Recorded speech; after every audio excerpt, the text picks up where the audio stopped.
অনেক মানুষ আছে দেখবেন আল্লাহর শুকর খুব আদায় করে, মানুষের শুকর আদায় করে না, আছে না নাই? অনেক লোক আছে এই ঢাকা শহরে আসার সময় লঞ্চের ভাড়া, বাসের ভাড়াটাও ছিল না, ঝুলে ঝুলে চলে আসছে।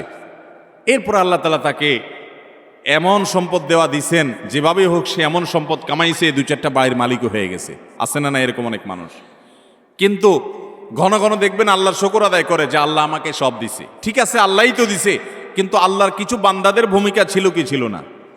তাদের নাম মুখে নিতে রাজি না, নিলে তো ছোট হয়ে যাবে, আছে না না? এরকম চরিত্রের মানুষ কোনো অর্জন হলে সব ক্রেডিট আল্লাহরে দেয়, এটা ভালো, কিন্তু আল্লাহকে শুধু দিলে হবে না। কোনো বান্দা যদি আপনাকে উপকার করে, আপনাকে এই পর্যন্ত আসতে সহযোগিতা করে, তো তার কৃতজ্ঞতাও আপনাকে আদায় করতে। নবী আলাইহিস সালাম বলেছেন, মাল্লাম ইয়াশকুরিন নাস লাম ইয়াশকুরিল্লাহ। যে মানুষের কৃতজ্ঞতা আদায় করে না, অকৃতজ্ঞ হয়, সে আল্লাহর প্রতি অকৃতজ্ঞ, সে আল্লাহর কৃতজ্ঞতা আদায় করার কোনো মূল্য হতে। বিধায় মানুষের কৃতজ্ঞতা আদায় করবো তো ইনশাআল্লাহ। যে যতটুকু আমার উপকার করেছে, যার দ্বারা যতটুকু অর্জিত হয়েছে, এটাকে অকপটে স্বীকার করার মতো মানসিকতা থাকতে হবে। ইমানদার কখনো অকৃতজ্ঞ নাশকর হতে পারে, এ নাশকরির শাস্তি আল্লাহ তাআলা দুনিয়াতে দিয়ে থাকেন।